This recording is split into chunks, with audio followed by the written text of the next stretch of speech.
ವಾಸು ಎಲ್ಲರಿಗೂ ನಮಸ್ಕಾರಗಳು. Welcome back to Sagar store stop cricketing ಅಪ್ಡೇಟ್ಸ್ಗೆ ಎಲ್ಲರಿಗೂ ಸ್ವಾಗತ. Welcome back. ಹೋಗೋಣ ಮೊದಲನೇ ಅಪ್ಡೇಟ್ಗೆ. ರಜತ್ ಪತಿದಾರ್ ಅವರು ಲಾಸ್ಟ್ ಮ್ಯಾಚ್ ಮುಗಿತಾ ಇದ್ದಂಗೆ ಹೇಳಿದ್ದು ಅದು ರೊಮ್ಯಾರಿಯೋ ಶೆಫರ್ಡ್ ರಿಲೇಟೆಡ್ ಇಂಪ್ಯಾಕ್ಟ್ ಪ್ಲೇಯರ್ ಆಗಿ ಬರ್ತಾರೆ. ರೊಮ್ಯಾರಿಯೋ ಶೆಫರ್ಡ್ ಅವರು ನಾವು ಆಡ್ಸದೇ ಇಲ್ಲ ಅಂತ ಹೇಳಿದ್ವಿ, ಅಗತ್ಯತೆ ಏನಿಲ್ಲ ರೊಮ್ಯಾರಿಯೋ ಶೆಫರ್ಡ್. ಇನ್ಫ್ಯಾಕ್ಟ್ ಇಂಪ್ಯಾಕ್ಟ್ ಪ್ಲೇಯರ್ನ ಅವಶ್ಯಕತೆ RCBಗೆ ಲಾಸ್ಟ್ ಮ್ಯಾಚ್ ಇರಲಿಲ್ಲ. ಆದರೂ ಕೂಡ ತೊಗೊಂಡ್ಬರ್ತಾರೆ. ಜೇಕಬ್ ಡಫಿನ ಕಳಿಸ್ಬಿಟ್ಟು ಅವ್ರ ಸ್ಪೆಲ್ ಆಗ್ತಾ ಇದ್ದಂಗೆ ರೊಮ್ಯಾರಿಯೋ ಶೆಫರ್ಡ್ನ ಒಳಗಡೆ ಇಳಿಸ್ತಾರೆ. ಸೊ ಇವ್ರನ್ನ ಕರ್ಕೊಂಡ್ ಬಂದಿದ್ದು ಏನಕ್ಕೆ ಅಂತಂದ್ರೆ ಮಿಡ್ಲ್ ಓವರ್ಸ್ ಸ್ವಲ್ಪ ಹಾಕಿಸ್ಬೇಕಾಗಿತ್ತು. ನಾವು ಫೈನಲಲ್ಲಿ ನಾವು ಕ್ವಾಲಿಫೈ ಆಗಿದ್ದೀವಲ್ಲ, ಫೈನಲಲ್ಲಿ ಇನ್ ಕೇಸ್ ಏನಾದರೂ ಮಿಡ್ಲ್ ಓವರ್ಸಲ್ಲಿ ಹಾಕಬೇಕು ಅಂತ ಅಂದಾಗ ಸೊ ಇವರೇನಾದ್ರು ಎಫೆಕ್ಟಿವ್ನೆಸ್ ಇವರ ಒಂದು ಕೆಪಾಬಿಲಿಟಿ ಯಾವ ಥರ ಇರುತ್ತೆ ಅನ್ನೋದನ್ನ ನಾವು ಟೆಸ್ಟ್ ಮಾಡಬೇಕಾಗಿತ್ತು ಪ್ಲೇ ಆಫ್ಸಲ್ಲಿ. ಅದಕ್ಕೋಸ್ಕರ ನಾವು ಅವ್ರನ್ನ ಕರ್ಕೊಂಡ್ಬಂದ್ವಿ. ನಮಗೆ ಅವರು ಮೈನ್ ಪ್ಲೇಯರೇನೆ ನನ್ನ ಹತ್ರ ಒಂದು ಭರವಸೆನ ರೊಮ್ಯಾರಿಯೋ ಶೆಫರ್ಡ್ಗೆ ಕೊಟ್ಟಿದ್ರೆ ಅವ್ರು ಇಂಪ್ಯಾಕ್ಟ್ ಪ್ಲೇಯರ್ ಮಾತ್ರ ಅಲ್ಲ, ಅವರು ಮೈನ್ ಪ್ಲೇಯರೇ ಅಂತ. ಅಪ್ಡೇಟ್ ಬಿಟ್ಟು ನೆನ್ನೆ ಮ್ಯಾಚ್ ಸೋತಾದ ನಂತರ ವಿನ್ನಿಂಗ್ ಕ್ಯಾಪ್ಟನ್ ಅಲ್ಲ ಲೂಸಿಂಗ್ ಕ್ಯಾಪ್ಟನ್ ಮಾತಾಡಿದ್ರೆ ವೈಭವ್ ಸೂರ್ಯವಂಶಿ ಬಗ್ಗೆ. Vaibhav Suryavanshi is simply a genius at this age. I can't even imagine playing like this. Even in my dreams, Vaibhav Suryavanshi played absolutely brilliant today.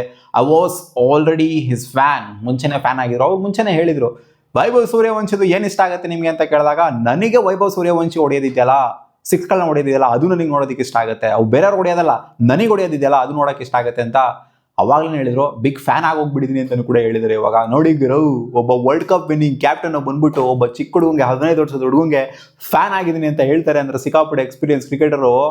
So ಅವರ ಲೆವೆಲ್ಲೇ ಬೇರೆ, ಎಲ್ಗೋ ಹೊರಟೋಗ್ಬಿಟ್ಟೈತೆ Vaibhav Suryavanshi level. Update number 3, CSK CEO ಆಗಿರುವಂತ ಕಾಶಿ ವಿಶ್ವನಾಥನ್ ಒಂದು statement ಕೊಟ್ಟಿದ್ದಾರೆ. My understanding is that he will come back next season.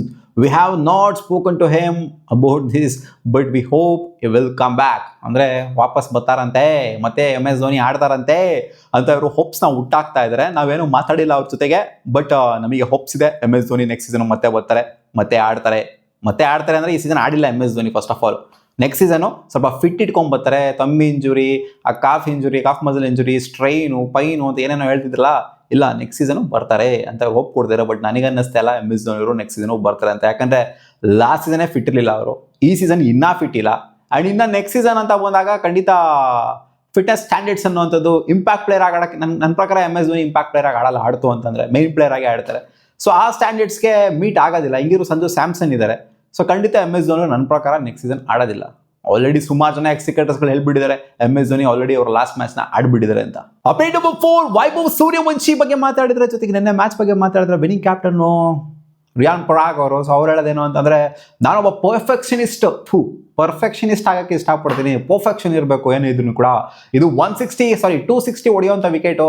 ನಾವು ಹೊಡಿಬೋದಾಗಿತ್ತು, 260 ಆರಾಮಾಗಿ ಕ್ಲಾಕ್ ಮಾಡ್ಬೋದಾಗಿತ್ತು, ಇನ್ನೂ ಜಾಸ್ತಿ ಹೊಡೆದಿರ್ಬೋದಾಗಿತ್ತು.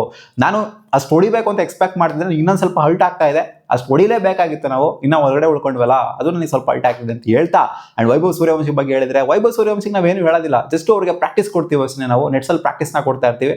ಎಷ್ಟು ಬೇಕೋ ಅಷ್ಟು ಹಾಕಿಸ್ಕೋಗ್ರು ಬಾಲ್ನ, ಅಷ್ಟು ಪ್ರಾಕ್ಟೀಸ್ನ ಮಾಡ್ತಾರೆ ಅವರು ವೈಭವ್ ಸೂರ್ಯವಂಶಿ. ಆ್ಯಂಡ್ ಅವ್ರಿಗೆ ಇಷ್ಟೇ ಮಾಡು ಹಿಂಗೆ ಮಾಡು ಹಂಗೆ ಮಾಡು, ಪೋಪಲ್ಲಿ ಇಷ್ಟೊಂದು ಬೇಕು ನಮಗೆ, ಅಥವಾ ನೀನು ಹಿಂಗೆ ಆಡಬೇಕು, ಟುಕು ಆಡಬೇಕು, ಫಸ್ಟ್ ಒಂದು 2 ಓವರ್ ನೋಡ್ಕೊಂಡು ಆಡು, ನಾವೇನು ಹೇಳಿ ಕಳಿಸಲ್ಲ, ಸುಮ್ಮನೆ ಕಳಿಸ್ತೀವಿ ಅಷ್ಟೇ. ವೈಭವ್ ಸೂರ್ಯವಂಶಿಗೆ ನೀನು ಆಡು ಗುರು ಅಂತ ಅವ್ರು ಆಡ್ಕೊಂಡ್ ಬರ್ತಾರೆ ಅಷ್ಟೇ ಅಂತ ಗೊತ್ತಿರೋ ಅಂತ ಹೇಳಿದ್ದಾರೆ. ಅಪ್ಡೇಟ್ ನಂಬರ್ 5, ವೈಭವ್ ಸೂರ್ಯವಂಶಿ ನೆನ್ನೆ ಸಖತ್ ಇನ್ನಿಂಗ್ಸ್ ಆದಮೇಲೆ ಹೇಳಿರೋದು ಇಷ್ಟೇ, ನನಗೆ ಗೊತ್ತಿರೋದು ಅಷ್ಟೇನೆ ಅಂತ. ಅವ್ರು ಹೇಳಿರೋದೇನು ಅಂದರೆ, if I feel I am having trouble somewhere, ಯಾವ್ದಾರ ಒಂದು ಶಾರ್ಟ್ ನಂಗೆ ಸ್ವಲ್ಪ ಇನ್ನೊಂದು ಸ್ವಲ್ಪ ಇಂಪ್ರೂವೈಸ್ ಮಾಡ್ಕೋಬೇಕು ಅಂತ ಅನಿಸಿದೆ ಅಂತಂದರೆ ನಾನು ಅದನ್ನು ಇಂಪ್ರೂವೈಸ್ ಮಾಡ್ಕೊತೀನಿ. ಸಿಕ್ಕಾಪಟ್ಟೆ ಪ್ರಾಕ್ಟೀಸ್ ಮಾಡ್ತೀನಿ, ಇಂಪ್ರೂವೈಸ್ ಮಾಡ್ಕೊತೀನಿ. ನಾನು ತಲೆನೇ ಕೆಡ್ಸ್ಕೊಳಕ್ ಹೋಗಲ್ಲ ಗುರು. I don't think about what the opposition is planning, that's their plan. I focus on what my plan is and just try to play my normal cricket.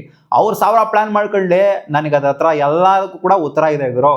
ಅವ್ರು 1000 ಮಾಡ್ಕೊಳ್ಳಿ, ನನಗೆ ನನ್ನ ತಲೆಯಲ್ಲಿ ಏನು ನೋಡ್ತಾ ಇದೆಯೋ, ನನ್ನ ಬ್ಯಾಟ್ ಏನು ಮಾತು ಕೇಳುತ್ತೋ, ನನ್ನ ತಲೆ ಆ್ಯಂಡ್ ಐ ಕೋಆರ್ಡಿನೇಷನ್ ಅಂತ ಹೇಳಿದ್ರಲ್ಲ, ಆ್ಯಂಡ್ ಬ್ರೈನ್ ಕೋಆರ್ಡಿನೇಷನ್. ಸೊ ಇಷ್ಟು ಮಾತ್ರ ನನಗೆ ಮುಖ್ಯ, ಬೇರೆ ಏನೂ ಇಲ್ಲ ಅಂತ. ಅಪ್ಡೇಟ್ ನಂಬರ್ 6, ಒಬ್ಬ ಲೆಜೆಂಡು 15 ವರ್ಷದ ಹುಡುಗಂಗೆ ಕಂಗ್ರ್ಯಾಚುಲೇಟ್ ಮಾಡೋದನ್ನ ನೋಡೋದೇ ಒಂಥರ ಚಂದ ಗುರು. ಅದೇ ಕ್ರಿಸ್ ಗೇಲ್ 2012 ಮಾಡಿದಂಥ ರೆಕಾರ್ಡ್, ನಮ್ಮ RCB ಜೊತೆಲಿ ಇದ್ದಂಥ ಮಾಡಿದಂಥ ರೆಕಾರ್ಡು 59 ಸಿಕ್ಸ್ ಏನು ಹೊಡೆದಿದ್ದಾರೆ. ಸೊ ಇನ್ನೂ ಎಷ್ಟು ಸಿಕ್ಸ್ ಹೋಗುತ್ತೋ ಗೊತ್ತಿಲ್ಲ. ಆಲ್ರೆಡಿ 60+ ಸಿಕ್ಸಸ್ ಅಂತೂ ದಾಟಿದೆ. ಇನ್ನು ಮೇಲ್ಗಡೆ ಅಂತೂ ಖಂಡಿತ ಹೋಗುತ್ತೆ. 80-90 ಸಿಕ್ಸ್ ಆದ್ರೂ ಕೂಡ ಆಶ್ಚರ್ಯ ಪಡುವಂಥದ್ದೆಲ್ಲ ಇರಲಿಲ್ಲ. ಯಾಕಂದ್ರೆ 2 ಮ್ಯಾಚ್ ಬರೋದಿದೆ. ಈ ಮ್ಯಾಚ್ ಏನಾದ್ರು ನೆಕ್ಸ್ಟ್ ಮ್ಯಾಚ್ ಮತ್ತೆ ಏನಾದ್ರು ಒಂದು 10 ಸಿಕ್ಸ್ ಹೊಡಿತು ಅಂದರೆ, ಫೈನಲ್ ಒಂದು 10 ಸಿಕ್ಸ್ನ ಹೊಡಿತು ಅಂತಂದರೆ ಖಂಡಿತ ಎಲ್ಗೋ ಎರ್ಕೊಂಡು ಹೊರಟೋಗ್ಬಿಡ್ತೀವ್ರ 6 ರೆಕಾರ್ಡ್ ಒಂದು ಸೀಸನಲ್ಲಿ. ಬಟ್ ಕ್ರಿಸ್ ಗೇಲ್ ಅವಾಗ 2012 ಆಡಿದ್ದು 14 ಮ್ಯಾಚ್ ಅಂತ ಕಾಣಿಸುತ್ತೆ. ಇವ್ರು ಆಡಿರೋದು ಇವಾಗ 15 ಮ್ಯಾಚಲ್ಲಿ ಜಾಸ್ತಿ ನಂಬರ್ ಆಫ್ ಸಿಕ್ಸ್ನ ಹೊಡೆದಿದ್ದಾರೆ. ಬಟ್ ನಂಬರ್ ಆಫ್ ಮ್ಯಾಚಸ್ ಕೂಡ ಖಂಡಿತ ಮ್ಯಾಟ್ರ್ ಆಗೇ ಆಗುತ್ತೆ. ಬಟ್ ನಾವು ಕ್ರಿಸ್ ಗ್ಯಾಲ್ ಅಂತೂ ಬಿಟ್ಕೊಂಡು ಕೊಡುವಂಥ ಸೀನೇ ಇಲ್ಲ ಆಗಿರು. ಕ್ರಿಸ್ ಗ್ಯಾಲು ನಾವು ಆ ಒಂದು ಯಂಗ್ ಆಗಿದ್ದಂಥ ಟೈಮಲ್ಲಿ ಆ ಥರ ಬ್ಯಾಟಿಂಗ್ ಯಾರು ಆಡ್ತಿಲ್ಲ. ಇವಾಗ ವೈಭವ್ ಸೂರ್ಯವಂಶಿ, ಇವಾಗ ಸುಮಾರು ಜನ ಆಡ್ತಾರೆ, ವೈಭವ್ ಸೂರ್ಯವಂಶಿ ಈ ಥರ ಅಭಿಷೇಕ್ ಶರ್ಮಾ ಆಡ್ತಾರೆ, ಇನ್ನ ಸುಮಾರು ಜನ ಆಡ್ತಾರೆ ಅಂತ ಅನ್ಕೊಳ್ಳಿ. ಬಟ್ ವೈಭವ್ ಸೂರ್ಯವಂಶಿ ರೇಂಜ್ ಗಾಡಿಲ್ಲ ಅಂದ್ರೂ ಆಡ್ತಾರೆ. ಬಟ್ ಆ ಟೈಮಲ್ಲಿ ಕ್ರಿಸ್ ಗೇಲ್ ಬಿಟ್ರೆ ಯಾರು ಆ ಥರ ಆಟ ಆಡ್ತಾ ಇರಲಿಲ್ಲ. ಸೊ ಒಂಥರ ನಮಗೆ ಕ್ರಿಸ್ ಗೇಲ್ ಅಂತಂದ್ರೆ ಒಂಥರ ಒಲವು. ಅವರೇ ಕಂಗ್ರಾಚುಲೇಟ್ ಮಾಡಿದ್ರೆ ಯಂಗ್ಸ್ಟರ್ಗೆ, 15 ವರ್ಷದ ಹುಡುಗಂಗೆ, ಗ್ರೌ ಸಾಕಾದಾಗ ಗುರು ನೀನು ಅಜ್ಜಿ ಚಿಂದಿ, ನೀನು ನೆಕ್ಸ್ಟ್ ಲೆವೆಲ್ ನೀನು ಅಂತ ಹೇಳಿದ್ದಾರೆ. ಅಪ್ಡೇಟ್ ನಂಬರ್ 7, ಧ್ರುವ್ ಜುರಾಲ್ ಅವ್ರ ಬಗ್ಗೆ ಕೆವಿನ್ ಪೀಟರ್ಸನ್ KP ಒಂದು ಪೋಸ್ಟ್ ಹಾಕೊಂಡ್ಬಿಟ್ಟಿದ್ರೆ, KPನ ಇಂಡಿಯನ್ ಟೀಮಿಗೆ ಸೆಲೆಕ್ಟ್ ಮಾಡ್ಕೊಳ್ಳಿ, ಒಬ್ಬ ಒಳ್ಳೆ ವಿಕೆಟ್ ಕೀಪರ್ನ ನೀವು ಹಾಳು ಮಾಡ್ತಾ ಇದ್ದೀರಾ, ಅಧ್ವಾನ ಮಾಡ್ತಾ ಇದ್ದೀರಾ. ಸಾಕಾತ್ ವಿಕೆಟ್ ಕೀಪರು ಧ್ರುವ್ ಜುರಾಲ್. ಹೌದು, ಬರೀ ಟೆಸ್ಟ್ ಫಾರ್ಮೆಟಿಂಗ್ ಮಾತ್ರ ಇವ್ರನ್ನ ಬ್ಯಾಕಪ್ ಆಗಿ ಆಡ್ಸೋದಲ್ಲ, ಅಕ್ರಾಸ್ ಆಲ್ ಫಾರ್ಮೆಟ್ಸ್ ಆಡುವಂತ ಪ್ಲೇಯರು ಧ್ರುವ್ ಜುರಾಲ್. ಇವ್ರ ಮೇಲೆ ಫೋಕಸ್ನ ಮಡಗಿ ಉದ್ಧಾರ ಆಗ್ತೀರಾ ಅನ್ನೋ ಥರ ಹೇಳಿದ್ರೆ, ಹೌದು ಗುರು, ಯಾವ ಥರ ಕನ್ಸಿಸ್ಟೆನ್ಸಿ. ಇನ್ಫ್ಯಾಕ್ಟ್ ಟೆಸ್ಟ್ ಅಂತ ಬಂದಾಗಲೂ ಅಷ್ಟೇ ಡೊಮ್ಯಾಸ್ಟಿಕಲ್ ಸಿಕ್ಕಾಪಟ್ಟೆ ರನ್ಸ್ ಹೊಡೆದಿದ್ದಾರೆ. ಇಂಡಿಯನ್ ಟೀಮಿಗೆ ಆಡಿದಾಗಲೂ ಕೂಡ ಅವಕಾಶ ಕೊಟ್ಟಾಗೆಲ್ಲ ಯುಟಿಲೈಸ್ ಮಾಡ್ಕೊಂಡಿದ್ದಾರೆ ಧ್ರುವ್ ಜುರಾಲ್. ಜೊತೆಗೆ ಈ IPL ಅಲ್ಲಿ 6 number of 50s consistent performance. One of the consistent performer ಯಾರು ಅಂತಂದ್ರೆ ವೈಭವ್ ಸೂರ್ಯವಂಶಿ ಹೊಡೆದಿರ್ಬೋದು ರನ್ಸ್ಗಳನ್ನ, ಬಟ್ ಕನ್ಸಿಸ್ಟೆಂಟ್ ಆಗಿ ಆಡ್ತಾ ಇರೋದು, ಎಲ್ಲ ಮ್ಯಾಚ್ ಕೂಡ ಸ್ಕೋರ್ ಮಾಡುವಂತ ಅಜಿಲಿಟಿ ಎಲ್ಲ ತೋರಿಸಿರುವಂಥದ್ದು ಅದು ಧ್ರುವ್ ಜುರಾಲ್. ಖಂಡಿತ ಇಂಡಿಯನ್ ಟೀಮ್ಗೆ ಇವ್ರನ್ನ ಸೆಲೆಕ್ಟ್ ಮಾಡ್ಕೊಳ್ಳೇಬೇಕು. ಎಷ್ಟು ಜನ ಸೆಲೆಕ್ಟ್ ಮಾಡ್ಕೊಂತಾರೆ. ಈ ಕಡೆ ರಜತ್ ಪತಿದಾರಿಗೆ ಸ್ಥಾನ ಇಲ್ಲ, ಶ್ರೇಯಸ್ ಅಯ್ಯರಿಗೆ ಸ್ಥಾನ ಇಲ್ಲ, ರಜತ್ ಪತಿದಾರಿಗೆ ಸ್ಥಾನ ಇಲ್ಲಿ ಮೇಲೆ ಕೆಳಗೆ ಆಗ್ತಾ ಇತ್ತಲ್ಲಿ. ಇನ್ಫ್ಯಾಕ್ಟ್ ವೈಭವ್ ಸೂರ್ಯವಂಶಿನೂ ಹಾಕೋಬೇಕು, ಅಳುಬ್ರಲ್ಲೇ ಎಲ್ಗೋಬೇಕು ಅನ್ನೋ ಥರ ಇವಾಗ ಕ್ವಶನ್ ಬಂದ್ಬಿಟ್ಟು ಕೂತ್ಕೊಂಡಿದೆ. ಯಾಕಂದ್ರೆ ಅಷ್ಟು ಸಖತ್ ಸ್ಟಾರ್ಸ್ಗಳು ಉಟ್ಕೊಂಡ್ಬಿಟ್ಟಿದ್ದಾರೆ ಈಗ ಬ್ಯಾಟಿಂಗ್ ಅಂತ ಬಂದಾಗ. Update number 8, Vaibhav Suryavanshi record ಬಗ್ಗೆ ಮಾತಾಡಿದರೆ, ಅದೇ 29 ಬಾಲಿಗೆ ನೀವು ಸೆಂಚುರಿ ಹೊಡಿಬೋದಾಗಿತ್ತು. ಈ ರೆಕಾರ್ಡ್ ಬಗ್ಗೆ ನಿಮಗೆ ಏನ್ ಅನ್ಸುತ್ತೆ? ಬ್ರೇಕ್ ಮಾಡ್ಬೋದಾಗಿತ್ತಲ್ವ ಈ ರೆಕಾರ್ಡ್ನ ಅಂತ ಕೇಳಿದಾಗ, ನನಗೆ ಆ ಟೈಮಲ್ಲಿ ಅದು ತಲೆಯಲ್ಲಿರಲಿಲ್ಲ. ಜಸ್ಟ್ ನನಗೆ ಮೆರಿಟ್ ಆಫ್ ದ ಬಾಲ್ ಆಡೋದು ಅಷ್ಟೇ ತಲೆಯಲ್ಲಿತ್ತು. ನನಗೆ ಈ ಸೆಂಚುರಿ ಫಾಸ್ಟ್ ಆಗುತ್ತೆ, ಸ್ಲೋ ಆಗುತ್ತೆ, ಅಂದ್ರೆ ಬ್ಯಾಕ್ ಎಂಡಲ್ಲಿ ಇದ್ದೇ ಇರುತ್ತೆ.